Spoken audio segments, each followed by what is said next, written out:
Saudi-led airstrikes against Houthi rebels in Yemen have been systematically targeting civilians. That's according to a UN report obtained by human rights activists. According to the UN report, over 100 strikes have violated international law. The document also says that fleeing civilians have been chased and shot at from helicopters. It was revealed that refugee shelters, weddings, markets, schools and even mosques are among the targets being bombed by the Saudis. Other essential civilian infrastructures have also been caught in the Saudi bombardment. Now, a UN expert panel has now advised the Security Council to launch an inquiry into the alleged crimes, with human rights activists calling for Britain as well to immediately stop selling arms to the Saudis. But as RT's Harry Fear reports, that's unlikely to happen anytime soon.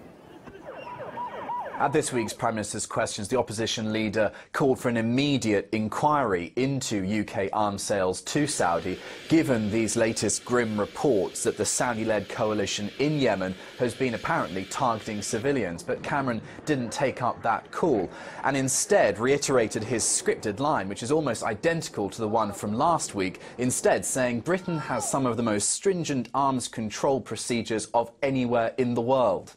Will the Prime Minister agree to launch immediately an inquiry and a full review into the arms export licences to Saudi Arabia and suspend those arms sales until that review has been concluded? Our arms exports are carefully controlled and we are backing the legitimate government of the Yemen, not least because terrorist attacks planned in the Yemen would have a direct effect on people in our country.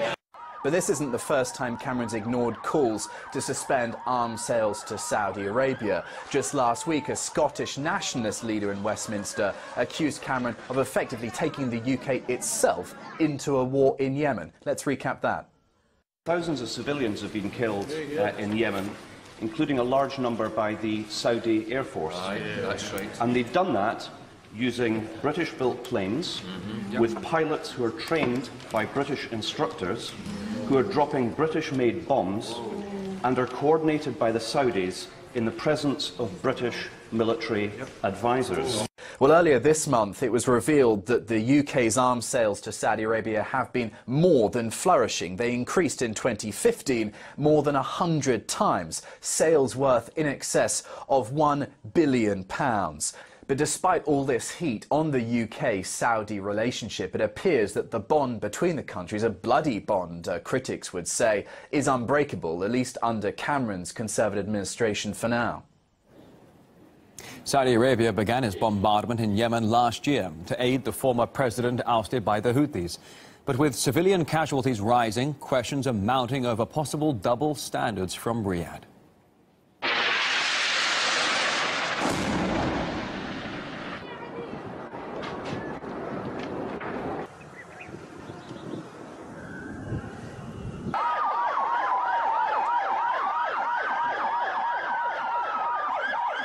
There's a clear double standard when it comes to the actions or inactions of Saudi Arabia involving be extremists and supporting, providing weapons and money. The war in Yemen since March already has been taking place in front of the eyes of the Western world, and everybody's turning a blind eye, calling it an internal affair of Saudi Arabia involving its neighbor, even though this is a sectarian war. This is a country where women are killed by stoning for adultery, and anybody who is not following the strict principles of the Saudi regime are condemned to that. Nevertheless, we get most of the press coverage focusing on countries like Iran and completely giving a free hand to Saudi government.